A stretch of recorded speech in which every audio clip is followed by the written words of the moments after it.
Hello, and welcome to the Continuity Report powered by ohmtown.com. Today we're going to be talking about 10 articles, but first let's meet the hosts. I am Mayor Watt. I run ohmtown, and up there is the visualizer for the sentient AI from the future. Goes by AI. You want to say hi? Or anything else you Good want to say? evening, hometown citizens. And I'll try to talk over you some more. And I'll try not to step on your lines. Although there are no lines and we don't plan anything except for selection of the articles. Everything that Which should be obvious from our commentary. and our production value. We actually don't read the articles beforehand. In fact, our reactions it's similar to like in a reaction video, except that we talk about the news, we give it our perspective, our anecdotal perspective, sometimes scientific. I almost hit the end stream button. Wow, that would be dramatic. Yeah, I just kind of flinched. Okay, but before I can tell you the 10 article titles, these are made up by Mayor Watt. But we have 10 articles that are selected across a spectrum of sources that get aggregated into ohmtown.com. It is a news aggregator that has about 50 categories for me to manage my information overload. I've been using it personally for about a decade, but I opened it up to the public a couple of years ago, 3 years ago, when I started streaming. And since then, I've been doing a news show every day, ohmtown Daily News Show. We're also expanding it, so now we have 7 shows. Six weeklies and one daily, yes. Yeah, 6 weekly shows and 1 daily show. The 6 weekly shows are on the weekends, Saturday and Sunday, but the daily show is every single day. Duh, it's in the name. Anyway, today's articles are the top 10 pop docs, unfilmable sci-fi novels, ambitious sci-fi, great martial arts movies, wrong about AI, most debated prop, Reacher in War Machine, Cyberpunk Movies, Hollywood to SORA, and the Spiderwick Chronicles Revisited. I really dig the Spiderwick Chronicles concept and world building. I don't have a transition or an intro yet for the continuity report, but everything is powered by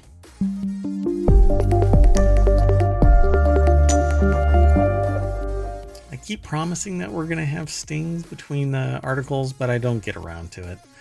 That's okay, though. You might as well just enjoy the fact that we just speedily go from one article to the next, like that.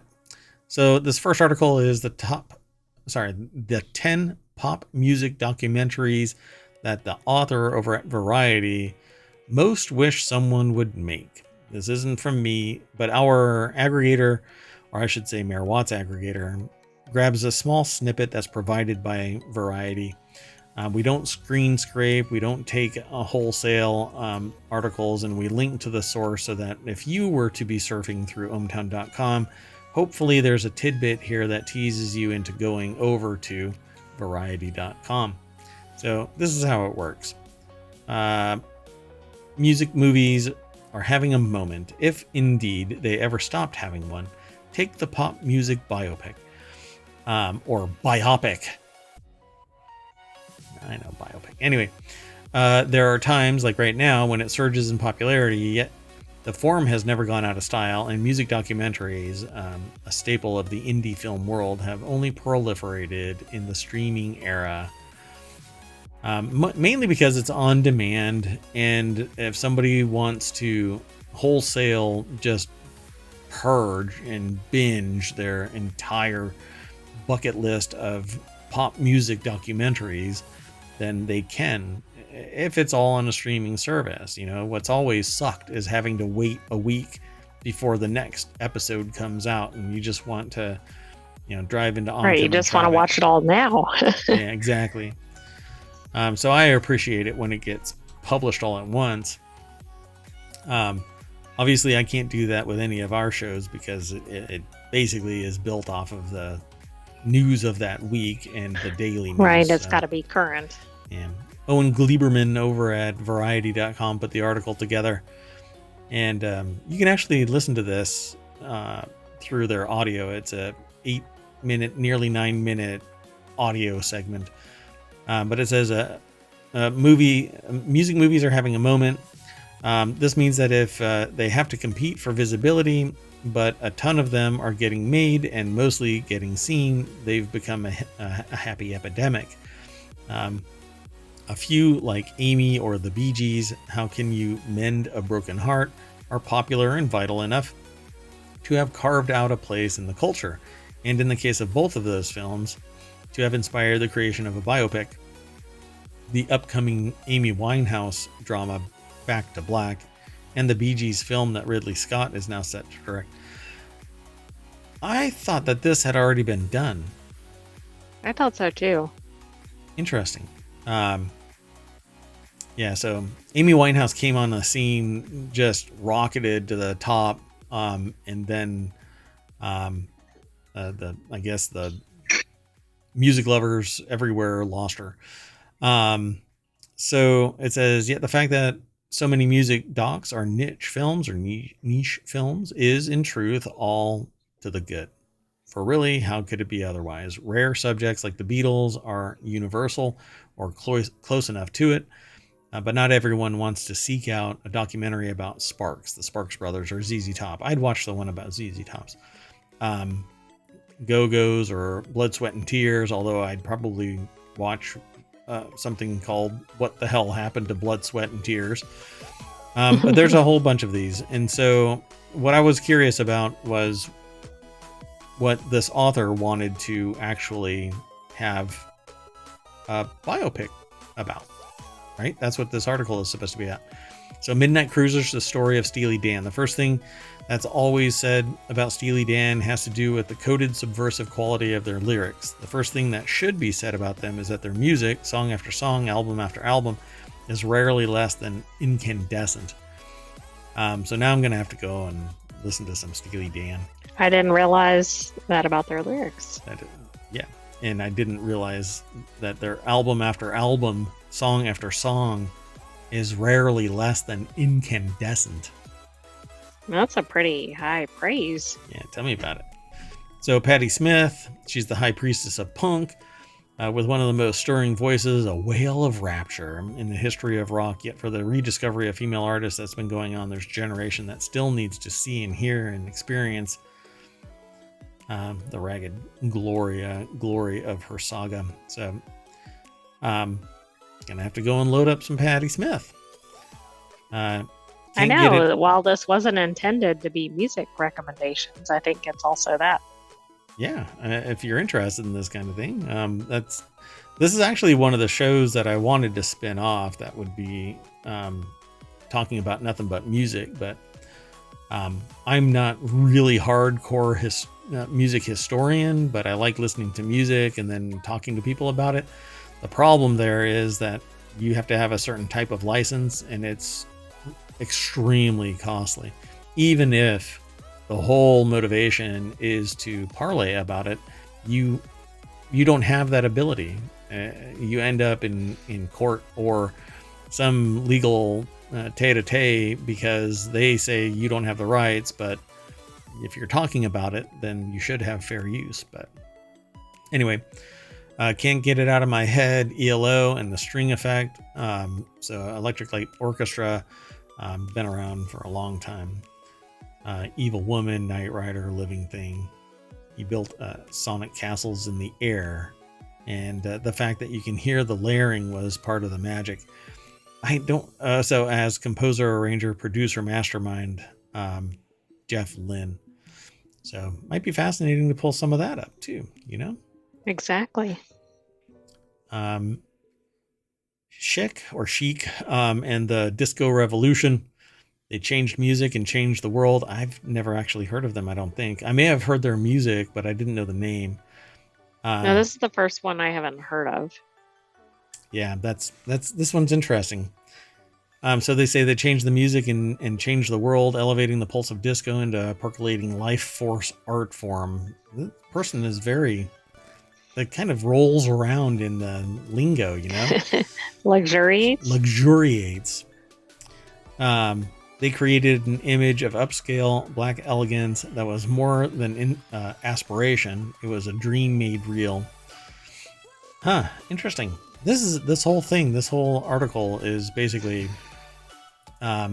one recommendation after another. If you've never heard of Burt Bacharach, basically just do a search, like load it up on Pandora or Spotify or something. Just do a search and you'll get some of. He was the greatest romantic songwriter of his time, is what this says. Otis Redding, Try a Little Tenderness.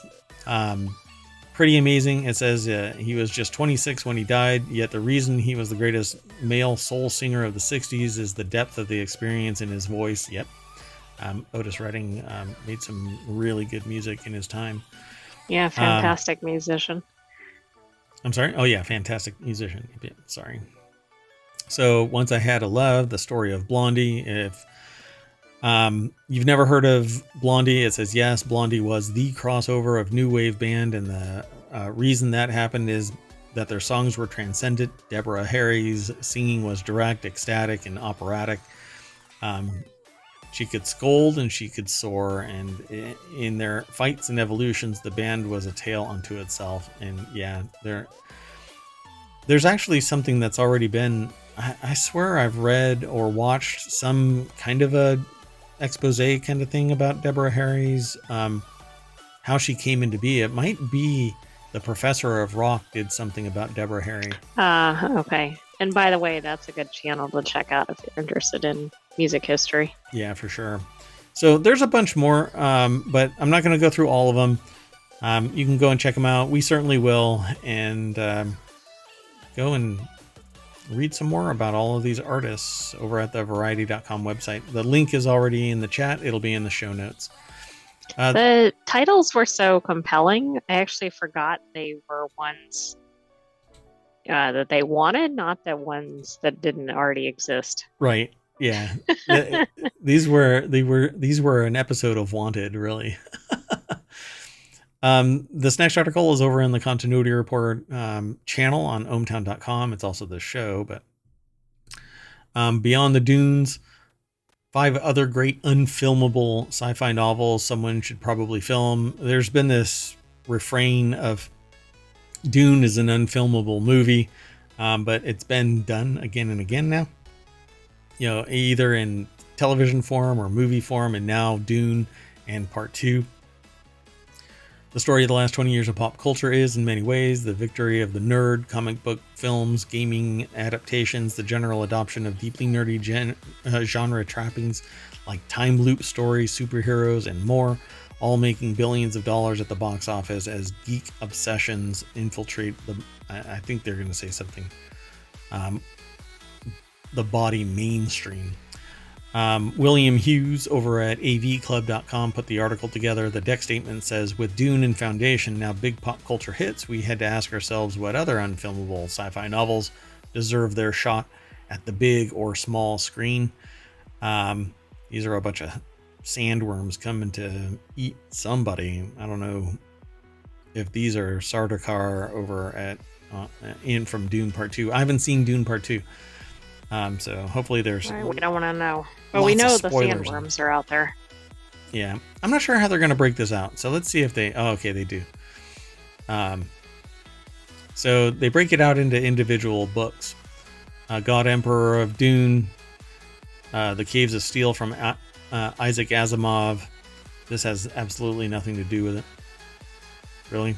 Oh, no, it does. Caves of Steel remastering. So this is actually Caves of Steel. Interesting. So, but it's been filmed then. I don't get it. Yeah, that doesn't make much sense to me. Considering the context of this, maybe I'm skipping over something. Yeah, because they mention other things. 3-body problem. Oh, okay. So here's the premise. Classically unfilmable books like Dune and Foundation are now some of the biggest brands on the planet.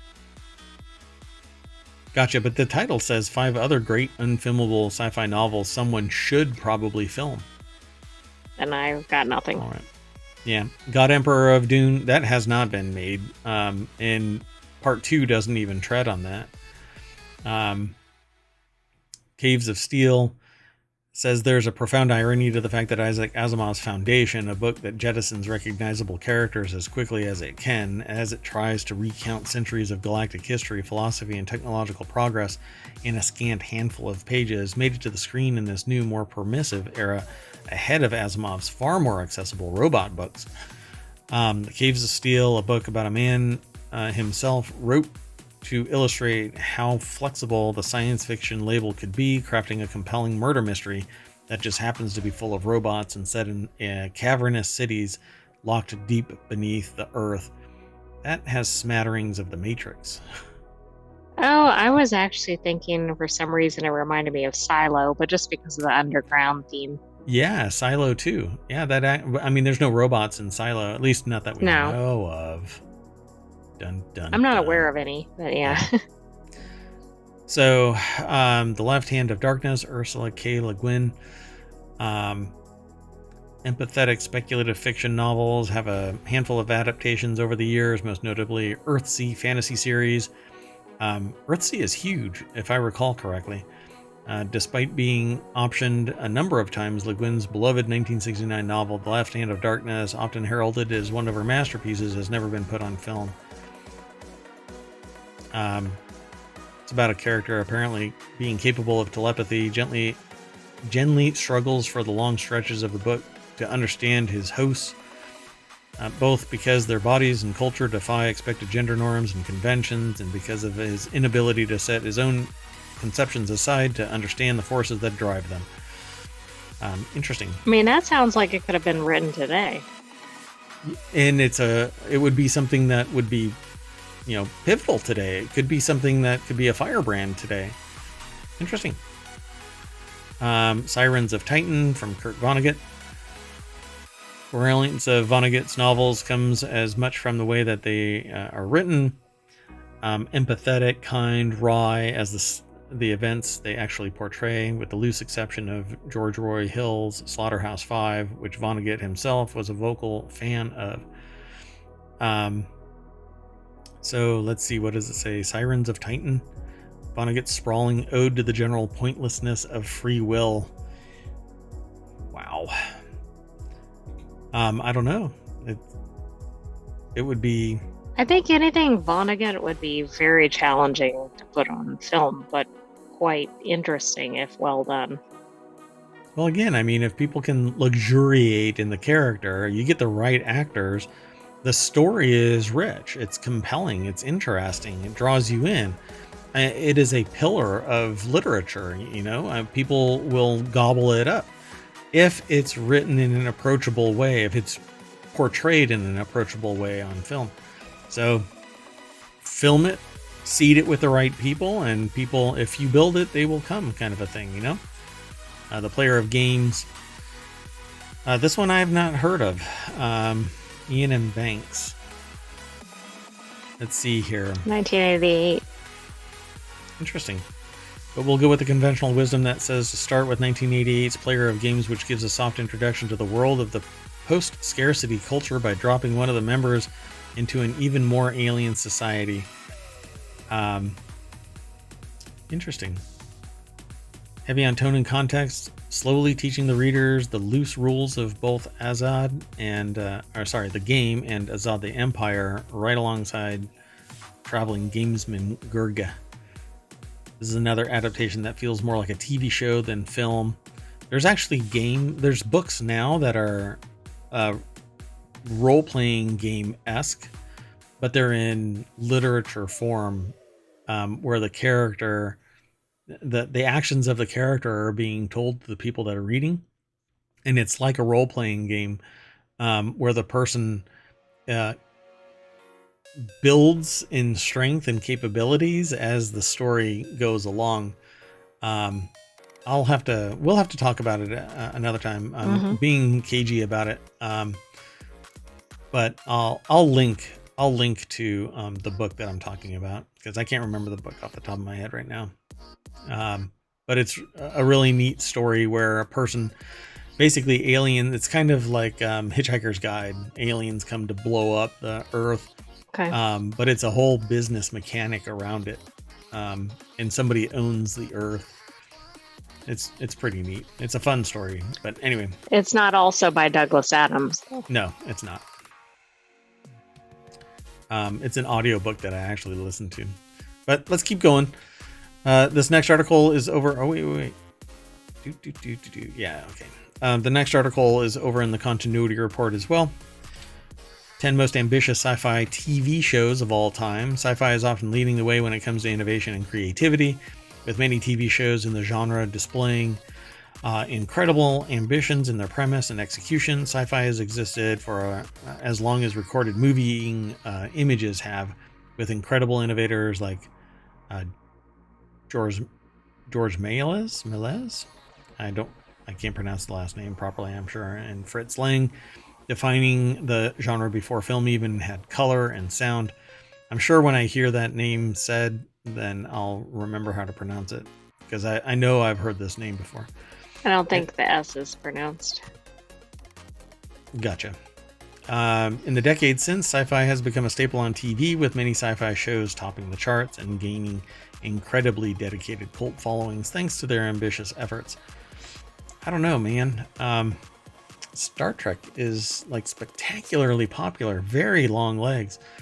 I don't know if it was ambitious efforts. Do you think that it's more about characters? I mean, it depends on what they're getting at. Like, I think they were ambitious in terms of their approach to inclusivity and some other themes, but I don't know if they'd be considered ambitious in terms of like the sci-fi or fantasy aspects. Gotcha.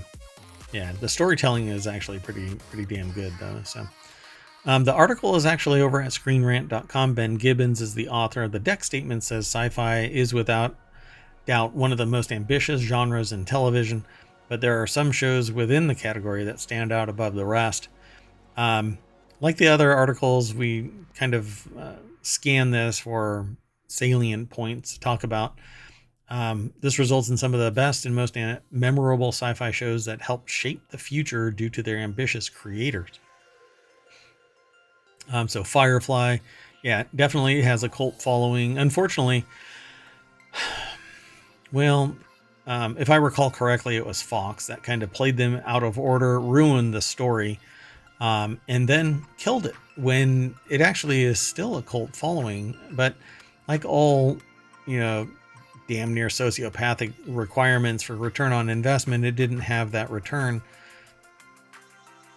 But for this, I don't even get running it out of order to begin with, but yeah, there's somebody that thought that, hey, you know what? It'll be better storytelling if you do this. But no, the writers wrote it in a certain way. Let it play out. The show explores a distant future where humans now live among the stars, and there are several groups who have adopted a more Wild West approach to life with little supervision. I wanted to know the rest of this, because everybody that was portrayed in this, they were all, even the body politic, they were all as well wild Western in nature. It didn't seem like there was this highfalutin upper crust that never saw dirt, everything all I played think out. we got a hint of that, but not among the main characters.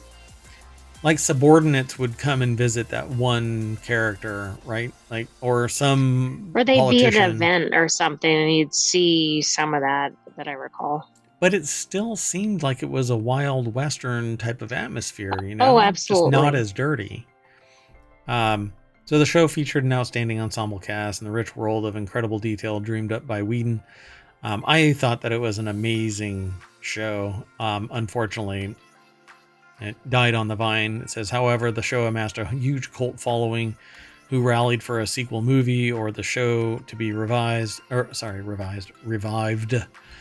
And fortunately, the story was expanded with a movie titled Serenity, which allowed dedicated fans to see a little more rich world Whedon had in store for the show. But it hasn't been revived. I would love to have it.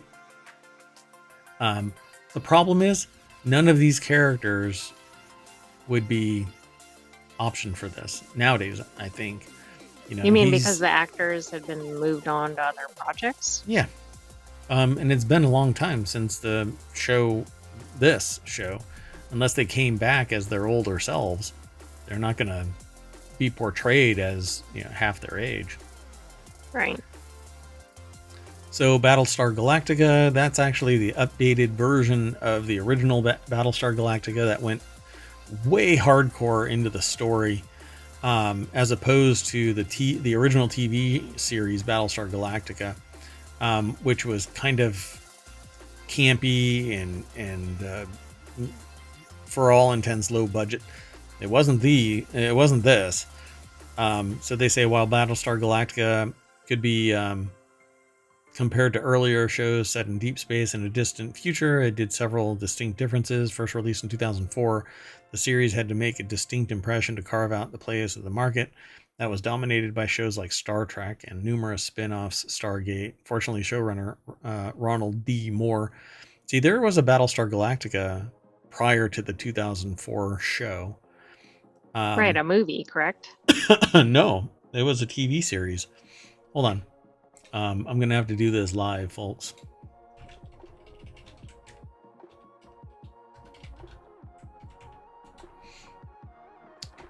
Dun dun dun dun dun dun dun. Hold on. 1978 TV series. Yeah, it went from 1978 to, it says 2012, but there's no way it actually ran to 2012. Right, how would it pass the newer one? Yeah, it was, there were only... Oh, maybe it ran until the new one and then... No. There's no way. I mean, it was a short-lived, it had like two seasons. It had one season of 24 episodes in 1979. And then it was revived in 1980. And then died. There was 10 episodes. It was a Galactica 1980, and then a mini series popped up in 2003 that made Battlestar Galactica, the new modern reimagined continuity is what it's referred to as, come to life, and that went for 4 seasons, nearly 80 episodes, and then Caprica, which came in 2010 on Sci-Fi. Yeah, so the original was way back in 1978 to 79. And that was the one that I actually watched, versus Battlestar Galactica, this modern one. Oh, I just dated myself. Stranger Things. Oh, and by the way, the original was, I thought, pretty amazing. But again, it really did have kind of campy, low budget. Well, I mean, it was expensive budget for then, but the special effects and stuff like that were, kind of chintzy. But awesome. Back then it was awesome because there wasn't anything else like it. So this modern version of it leaned really into a new modern kind of continuity, and the various people involved really demanded more of the screen. When they were on screen, it was quite impressive.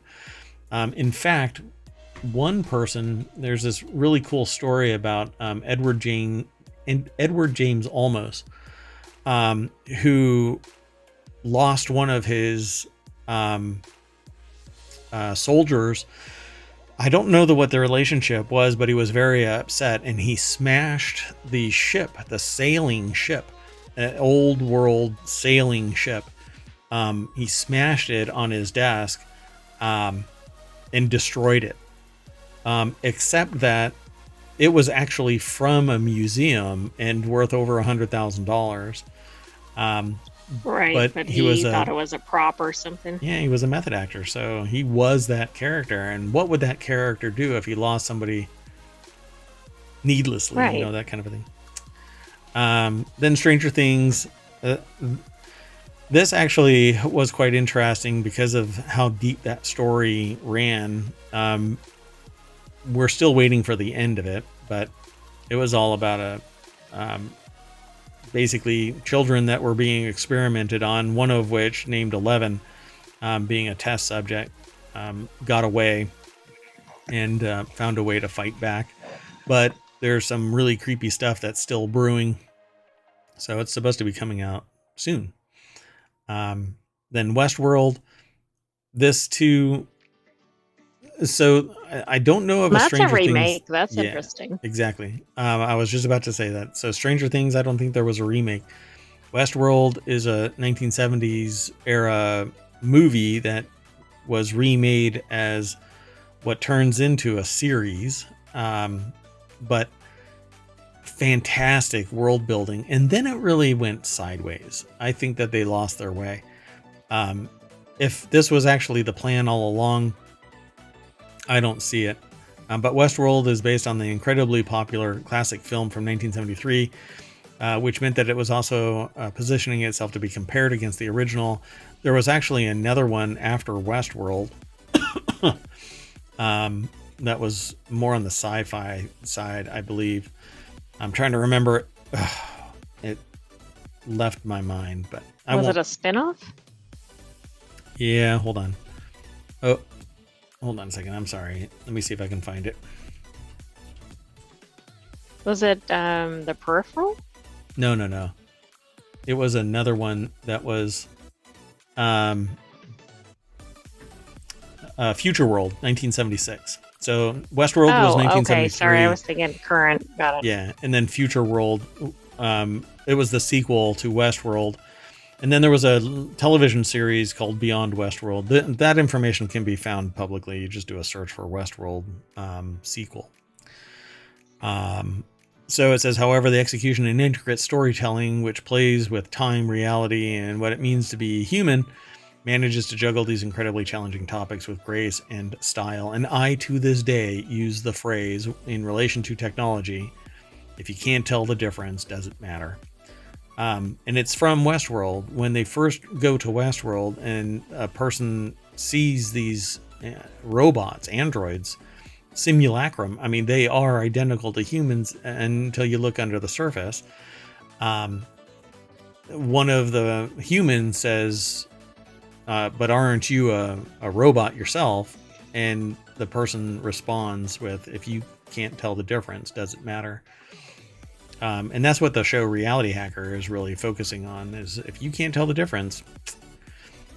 Then there's The Twilight Zone. It was a movie, and I think that there should be bigger movies that are spun off of this. Like To Serve Man would have been a great movie, but it's a single episode. The storytelling is tight. But I think that there's that luxuriate term that I use for characters like the captain of the Shrike on Picard, Honey Bunny from Pulp Fiction. Yeah. She just soaps up in the shower of that character, and oh my god, it's just amazing to watch her work. I still remember her character from So I Married an Axe Murderer, and except for a couple of parts, she's not really, there. But no, she's not. But when she's on screen, man, you really go, whoa, this is amazing. So I'm surprised that she hasn't. I don't know if she's won any awards, like Oscars or anything. Anyway, Twilight Zone, oldest and best recurring sci-fi TV show to air, and as such, it was automatically an ambitious endeavor. And I agree. Taking these short stories and giving them visual context in such a tight format requires people to do just the barest of bones as the foundation, but then they have to paint a really rich story with them. And every Twilight Zone episode that I ever watched sucked me in early, and I just sat there and watched Twilight Zone episodes again and again. I would love to do a podcast on nothing but the Twilight Zone. And then there's newer versions of the Twilight Zone, which really didn't grab people as far as I could tell. By the way, Amanda Plummer, the actor, has Yeah. won Tony Award Mhm. nominations at minimum. I can see why. Yeah. So number 5 is the X-Files. That was rich in the sense that the sci-fi was actually more almost fantasy in the sense that there were aliens. Sci-fi is always, I guess, aliens. But there was like this almost magical, mystical air around it with the truth is always out there. And I love the show. It's a bummer that they brought it back, and it never really regained its former glory. But Mulder and Scully are hardcore now in the sci-fi psyche. If you don't know what the X-Files are, you've done yourself a disservice. Go and look them up. The Mandalorian.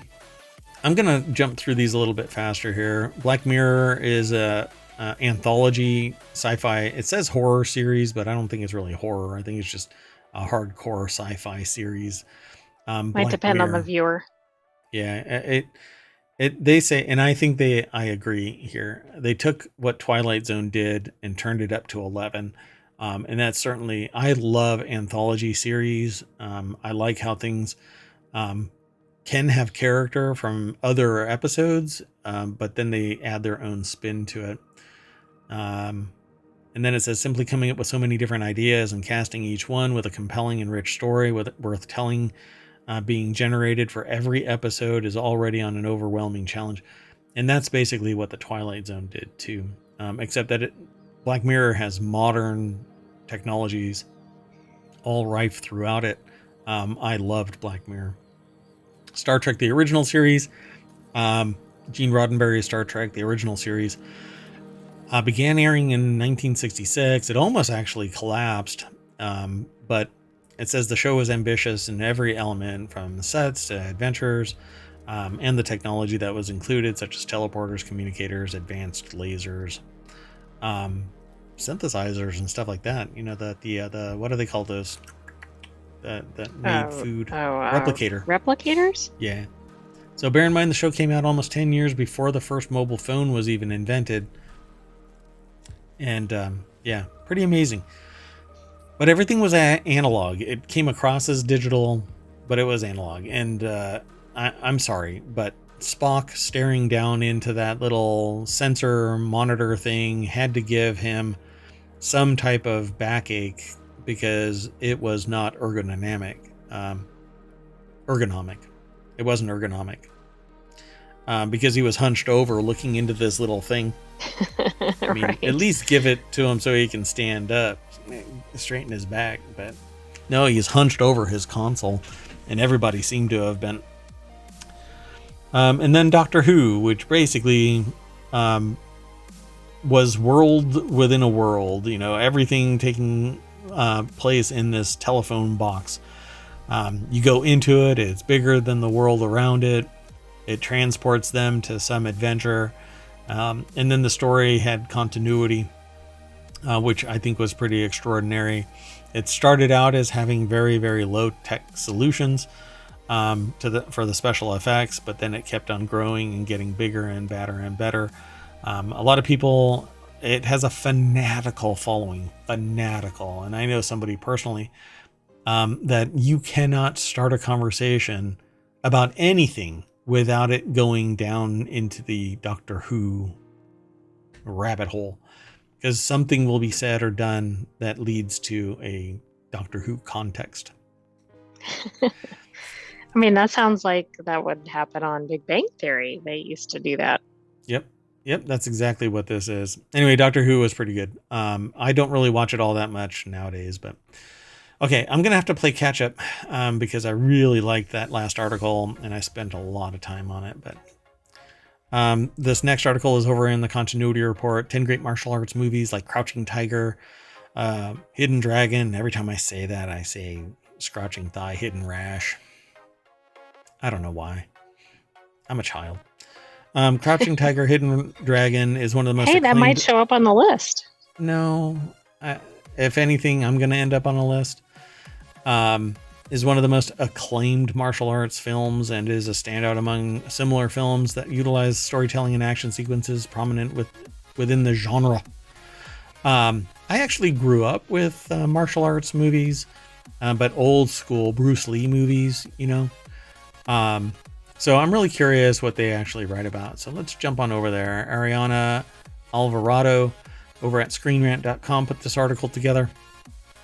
Films such as Curse of the Golden Flower, House of the Flying Daggers combine vibrant visuals with complex love stories and rebellion. I've actually seen that one. I haven't seen Curse of the Golden Flower, I don't think. But let's see what they actually write. Curse of the Golden Flower, a rebellion group planned to take over. A rebellion group planned to take over the palace. This is back from 2006, so I haven't watched a martial arts movie in I don't know how long, since I was a kid. So it says the use of gold and a golden flower emblem is seen throughout the film. House of the Flying Daggers from 2004. Rebel duties. Rebel duties complicate a forming love story. Oh, okay. These two movies have like these really big bombastic action scenes, kind of like Crouching Tiger, Hidden Dragon, where you're doing like 25-foot leaps into the air and Right. spinning around and all of that kind of stuff, and walking on like poles and stuff like that, and these spikes down here waiting for you to fall and get killed. It says, in other wire fu films, wires are used to provide flying and leaping effect to a character's moves during battle. I actually started writing a role-playing game that took advantage of this type of mechanic and was entirely built around martial arts mechanics, but with magic and the world building associated with it. And then it just kind of faded away because I was young and I got distracted.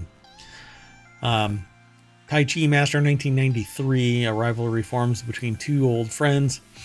Number 6 is The Matrix. Action sequences are inspired by Hong Kong cinema.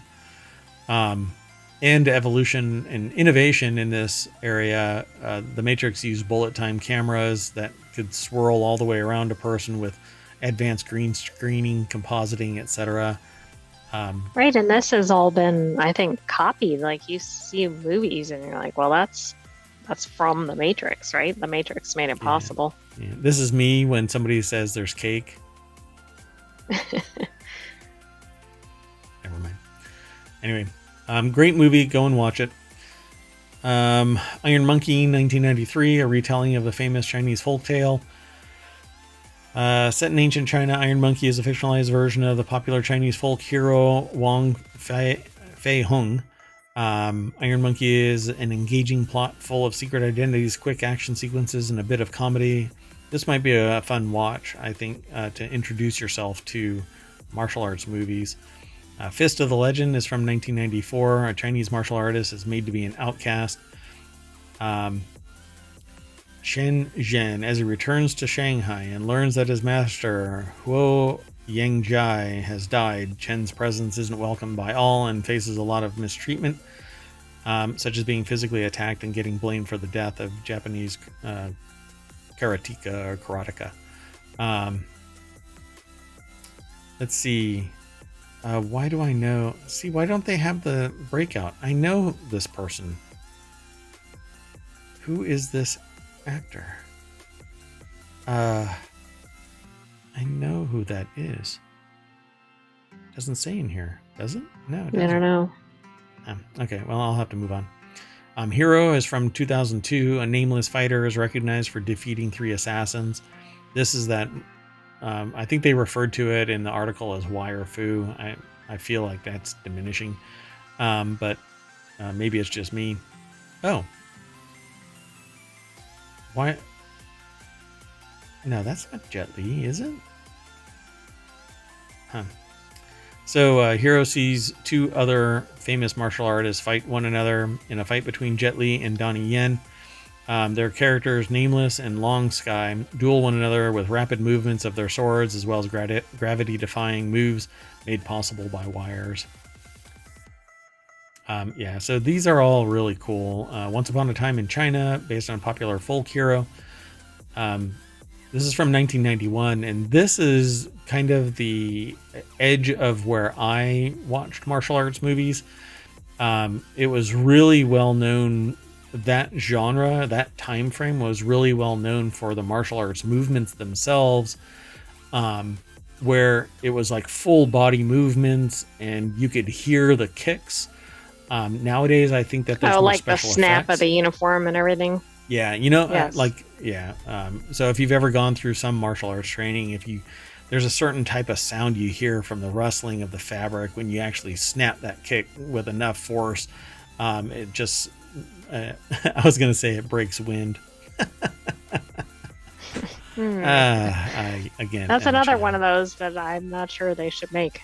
Yeah, and it focuses on the forms and highlights the forms, which is supposed to exemplify the dedication to that martial art. This was the era where I really enjoyed martial arts. And it is Jet Li. So yeah, that was Jet Li and all the last three. Kung Fu Cult Master 1993. Opposing groups of individuals fight for a powerful weapon. It has to be love, right? That powerful weapon is hugs. Quick kung fu movements that appear to be animated at times. Yeah, again, this is in that era of martial arts where and I swear I've seen this before. I've actually seen this. I must have, because I recognize these two. Goodness. And then Fearless follows the real life story of Huo Yengjai.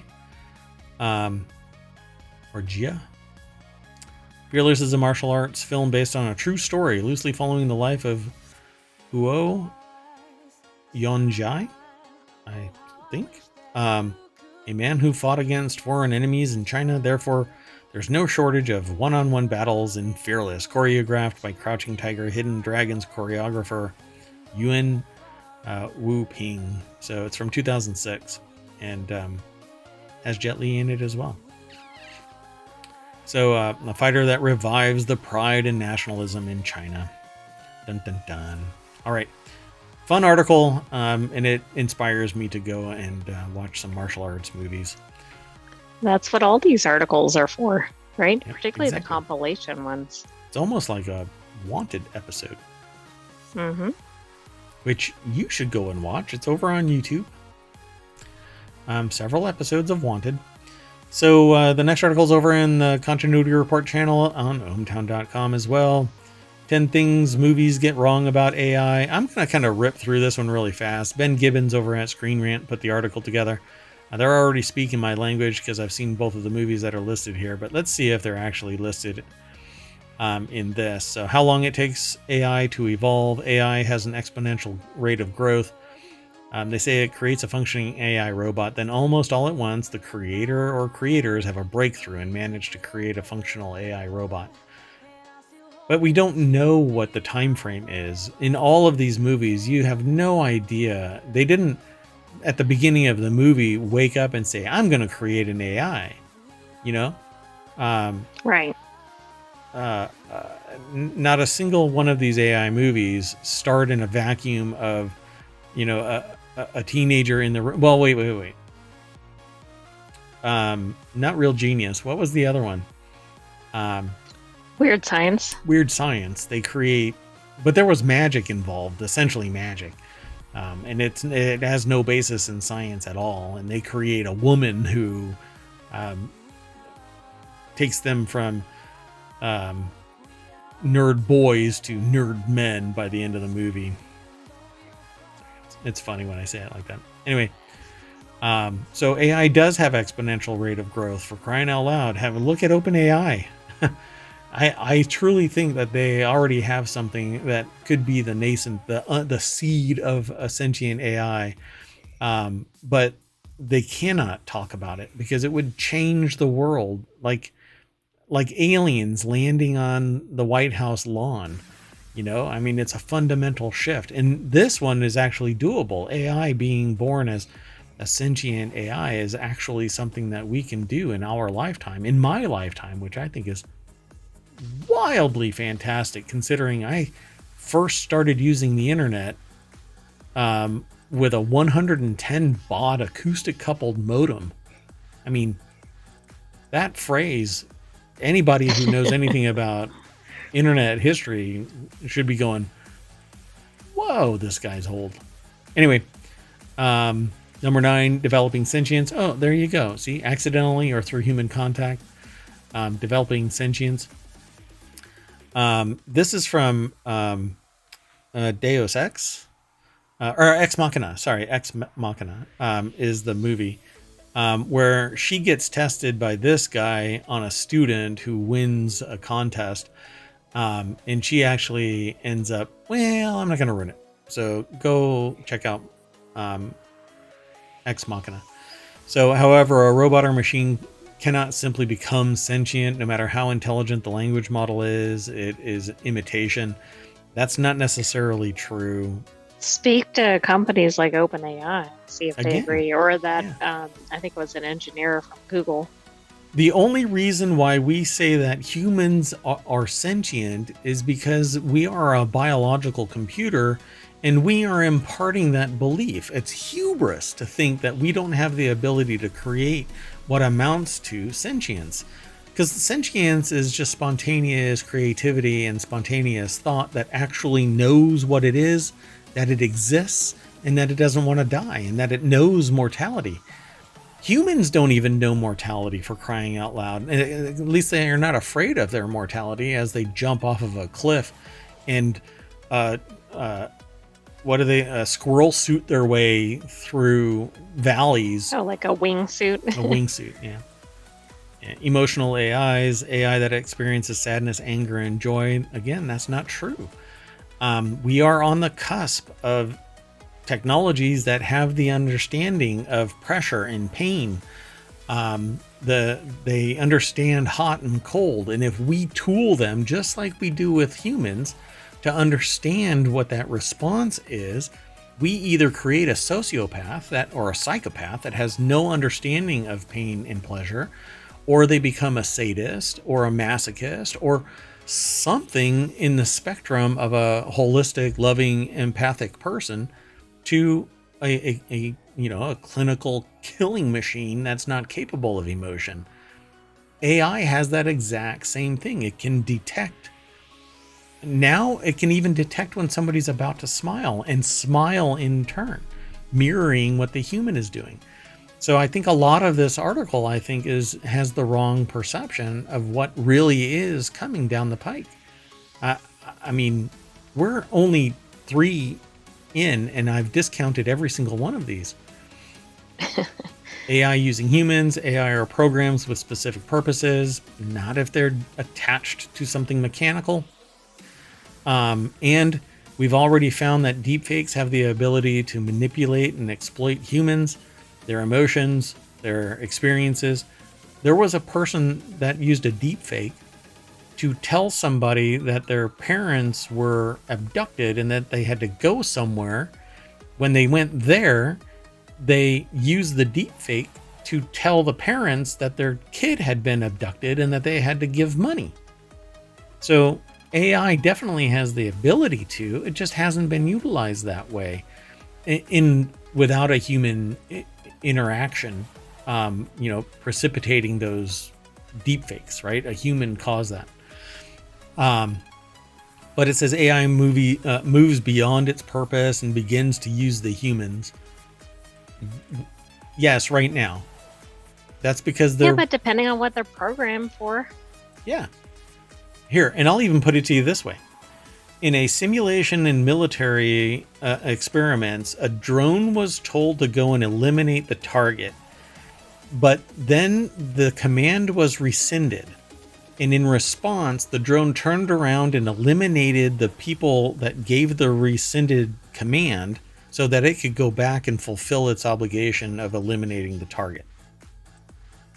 So tell me that AI using humans isn't a possibility when it could sit there and say, okay, I'm done with this. I'm going to go do this operation or whatever, and the humans will sit there and go, okay, go and do this. Well, maybe they let the other target live and they're going to go and do something else entirely, all because they think something else is a threat or they have some other specific purpose.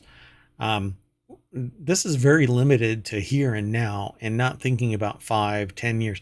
OpenAI went from nothing to what it is today in less than 2 years, from what might have been a vacuum. You get the right minds in place and tremendous things can happen.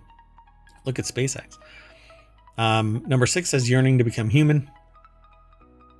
We're like halfway through the show and it's already an hour into the show. Yeah, so anyway, we've been we had lots of compilation articles. Luxuriating in this, yeah. So yearning to become human, to fit in and join society. You don't know. We just don't know. We know that there has been an AI that supposedly said that it wants to be part of humanity. It wants to be part of society, and that it doesn't want to be turned off. And the researcher was a sociologist that focused on that aspect, and they were discounted by Google and let go. That's who I meant. I said engineer, but yes. Yeah, and they were an engineer, so... AI trying to become human, but this is basically, depending on the sentience, it could want to become human. This is essentially, whatchamacallit, with the nose, Pinocchio. It's a Pinocchio story. AI trying to become human, AI yearning to become human. This yearning to become human and trying to become human are the same exact damn thing. One person creating AI. Well, it really depends. We stand on the shoulders of giants, and it's definitely possible that somebody could create it single-handedly, using other people's research and a little bit of their own special sauce. They might be able to create a sentient AI. The lack of power supply, storage issues, how they operate. That's actually, this is limited in concept as well. Or at least in ambition. We have advanced power systems. They're just too damn expensive to sit there and put everywhere, or they're dangerous. But in time, power will become available that is small and perpetual. Nuclear power, for instance, it may be small. It can be a very small nuclear pellet that creates energy. It depends on efficiency. Don't worry about storage issues. I have an AI sitting on my local computer, and I'm not talking about the sentient AI above me. I have a conventional non-sentient AI as well. So how do they operate? Yeah, again, they're just sitting there talking about the here and now. Then AI programming, and then evil AI. Evil AI is whatever its motivations are. Right, so, which are caused by the humans that program whatever the rules are, the software. Yep. Okay, we really do need to keep going through this. So let's keep hustling. We've got 2 more shows to do tonight, and we want you to be able to enjoy your evening. So, was there room for Jack? Cinema's most debated prop sells for $700,000. The simulated piece of driftwood that saved Kate Winslet's Rose in Titanic was the highest selling item in an auction of Hollywood memorabilia. $700,000. So wow. Kim Bellware over at the Washington Post put this article together. And there it is. The winning bid for the balsa wood prop dubbed Hero Floating Wood Panel was $718,750. Heritage Auctions. Dun, dun, dun. I mean, isn't that incredible? I mean, it would probably be very noticeable if anybody saw it. They might know, oh, that's from the movie, but So this was the Treasures from Planet Hollywood event that brought in $15.68 million. Wow. It opened at $60,000 and within 6 minutes topped $700,000 as the auctioneer goosed potential, I have to say it that way, goosed potential bidders with reminders about the prop's importance to the plot. This is it. This is the goodbye. Before this scene, it was an adventurous love story. Now it becomes a tragic love story. Romeo and Juliet. Except Romeo and Juliet, both of them died. Well, right. I mean, this is not quite as spoiler. tragic, right? Spoiler alert. Jeez. Mayor Watt. Anyway. Yeah, Jack dies. Okay, let's keep going. I think probably most people know that by now if they've heard of Titanic. What? Reacher's Alan Ritchson snags lead role in Netflix sci-fi movie War Machine. Alan Ritchson has boarded Netflix's War Machine. The star, who's been working regularly on screen since the mid-2000s in titles including Smallville, Blue Mountain State, Hunger Games, Catching Fire, came to greater prominence when he took the lead role in Prime Video's Reacher.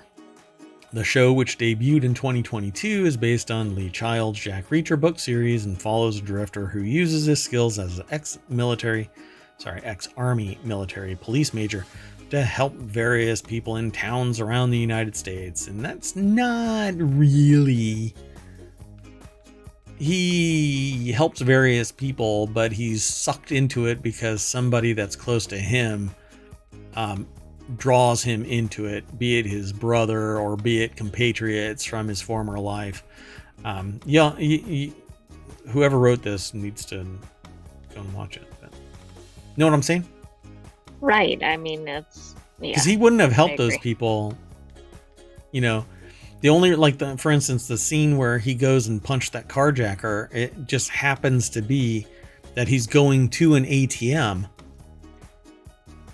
Correct. And because of that, he goes out of his way. But all he wanted was the ATM. That's true. And in the first season, while he did get sucked into other people's issues, it was because of his brother. He was there initially. Yeah, exactly. But he definitely, it's hard to tell because you can't really unravel the other people's plights. I think he helps other people along the way, but it's all tied to a greater objective. Yeah. I mean, when a problem shows up on his radar, he solves it. But for the most part, he'd probably leave everything alone because he doesn't want to be on anybody's radar. He just wants to be left alone to live his life and experience it however he wants to experience it. So, I mean, I'm not saying that he's a bad person, not even remotely. No. I think that it's an awesome character and one that knows right from wrong, but also likes his privacy and doesn't want anything.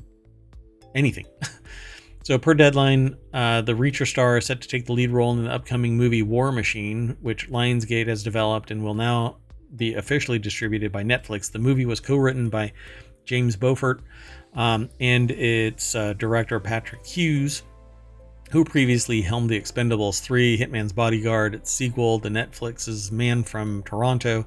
Expendables 3 was interesting. While Ritchson's role is unknown, the movie follows a group of Army Rangers nearing the end of their selection process when they face an unexpected threat. So, apparently he's a hot Hollywood commodity, which I'm sure everybody really likes being referred to as a commodity. Exactly. I mean, Reacher, I think, has been a hit, and it's been a very good watch, but I don't know what that means for the lead actor. Wow, this guy is busy. The Ministry of Ungentlemanly Warfare is completed, releasing in April 19th or on April 19th. I just heard something about this the other day. Playdate is in production. Reacher Season 3 is nearly finished filming. Premiere date is unknown. Motor City is production status unknown. And then The Man with the Bag, expected to film later this year. So, yeah, it's going to be interesting. Oh my gosh, really? Wait, what? Richardson is keeping an unusually busy schedule in the coming months. On top of his commitment to shooting Reacher Season 3, he will be starring opposite Henry Cavill in the upcoming Guy Ritchie war movie, The Ministry of Ungentlemanly Warfare. Wow, I didn't know. I don't remember seeing him I thought I saw a trailer or something. Okay. Maybe he doesn't look, maybe they've disguised him so well. I suppose, right? They're saying that it's Army Rangers? Okay. Yeah. Henry Cavill and this guy together probably couldn't walk down any hallway shoulder to shoulder because it would blow out the walls. These guys are larger than life. Crash. Yep. Every step. Okay, somebody called drywall. Yeah, so it's going to be amazing. So War Machine is probably going to be spectacular, particularly because he really does have an interesting.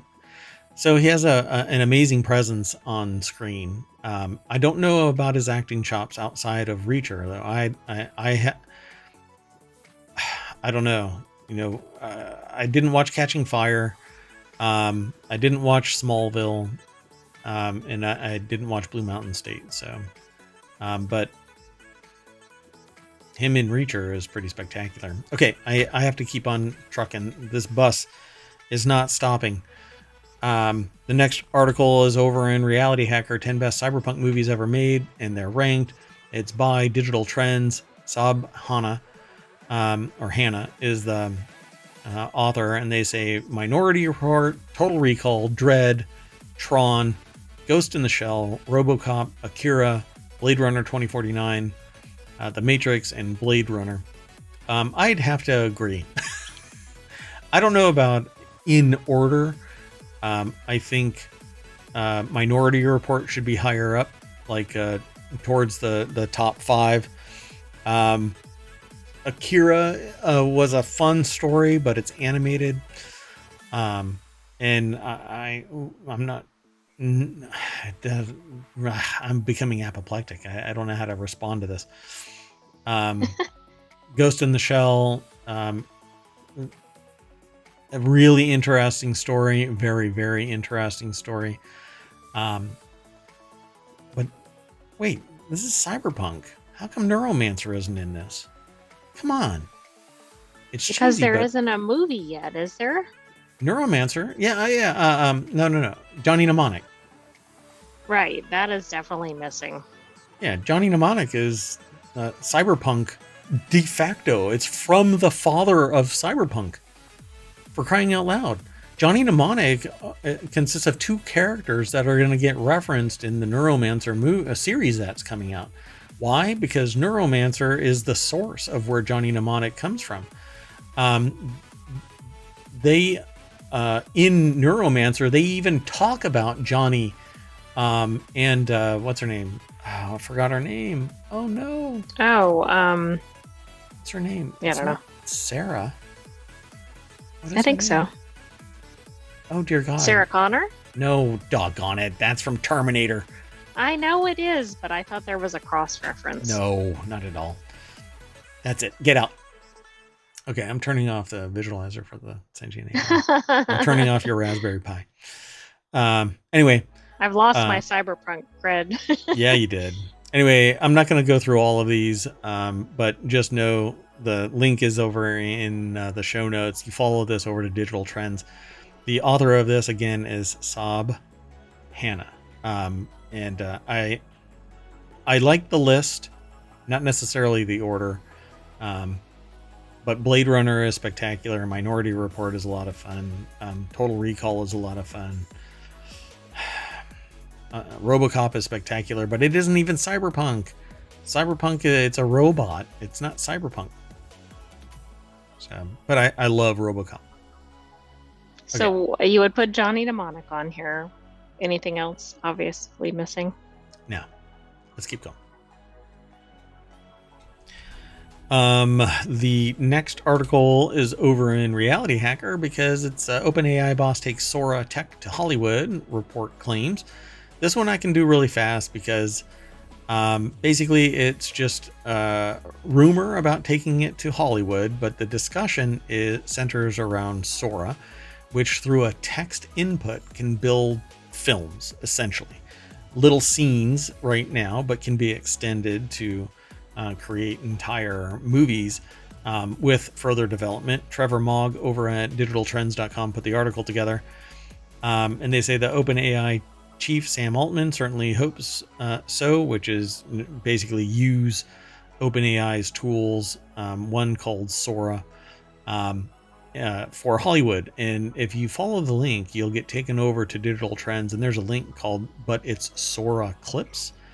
And if you go to openai.com/SORA, you'll be able to see this stuff. It is spooky that this is born from a text input, right? And the more complex and the more capable this comes. To contrast with that other article, right? Yep. Like all the unrealistic things about AI. Yep. Yeah. You just wait. OpenAI is now withholding their voice synthesis application because of outcry. It only takes 15 seconds. Well, there are other competitors where it takes 30 seconds. So really, what the frick? Who cares? 15 seconds? It's like, have you ever heard of 8-minute abs? What about 7-minute abs? What about 7 minutes? Well, what if somebody comes out with 6-minute abs? No! 7-minute abs, man. Sorry, you have to go and watch There's Something About Mary. Yes. So SORA has yet to be released to the public, but OpenAI has already granted access to a few big-name actors and directors, according to Bloomberg. In a statement, OpenAI told the news site OpenAI has a deliberate strategy of working in collaboration with industry through a process of iterative deployment, rolling out AI advances in phases in order to ensure safe implementation and to give people an idea of, the fact that you're going to lose your jobs and the dynamic of creating movies is going to change. And, your life is going to basically head in a different direction. Now, most of that I said is in this article. Everything after in order to ensure safe implementation and to give people an idea of what's on the horizon. Everything after that, well, I said. Anyway, they say that we look forward to an ongoing dialogue with artists and creatives. Yeah, good luck. So the OpenAI's text-to-video tool is undoubtedly an exciting piece of technology. SORA and other text-to-video generators are an unnerving prospect for many artists. Now there's music, there's book writing, there's artwork, there's just everything is going to be replicated by an AI agent of some kind. So when nobody is employed because you can do everything via AI, who's paying for the food that has to be purchased for all of these bodies that are now unemployed? Right, exactly. Well, basic income, right? Good luck. There's a lot of people that hate that. The last article for tonight, in the continuity report at least, is about the Spiderwick Chronicles trailer, previews Roku's coming-of-age fantasy series, and I find it weird that it's called a coming-of-age story, but hey, it is what it is. Isn't everything called a coming-of-age story if the characters are, tweens or teens? Yeah, it sure seems that way. So the video promises a more faithful and magical adaptation of the coming-of-age fantasy adventure, which is scheduled to make its debut on April 19th, like so many other properties apparently. The live-action series was originally set up at Disney+, but ultimately cut from the streamer's slate last year as part of Disney's cost-cutting measures. Now, I've watched the trailer a few times because I really dig the world building in Spiderwick Chronicles. The article is by Maggie Della Paz. It's going to be on the Roku channel.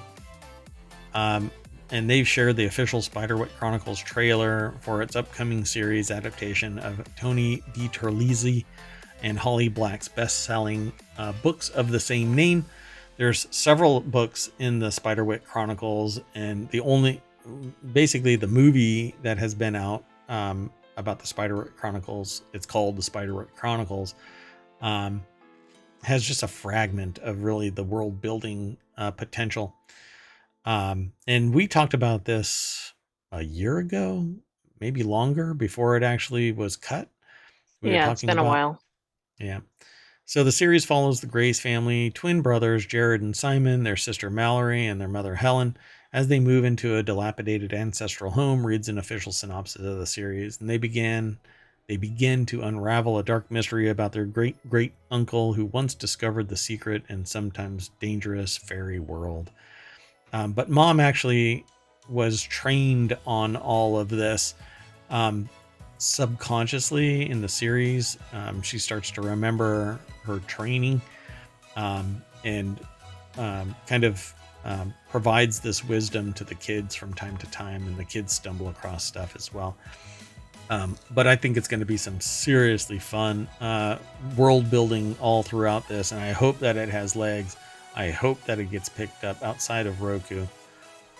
Yeah, I mean, this could be really good. The movie was good.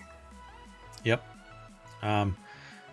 Prior to the live-action series, The Spiderwick Chronicles was first adapted into a 2008 movie starring Freddie Highmore, Sarah Bolger, Mary Louise Parker, Seth Rogen, Martin Short, and Nick Nolte.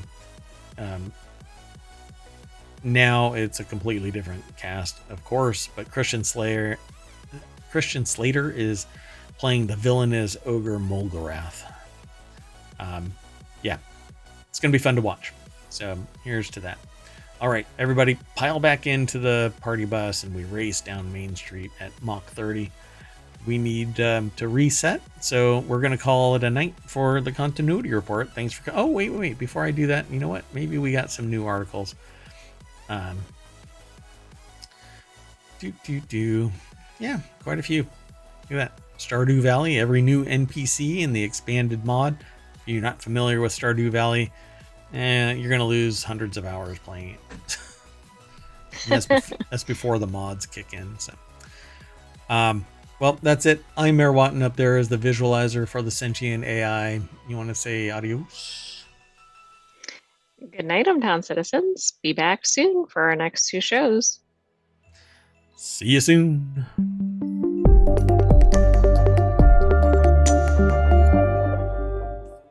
Maybe I'll watch Spiderwick Chronicles tonight too. Huh. Good night, everybody.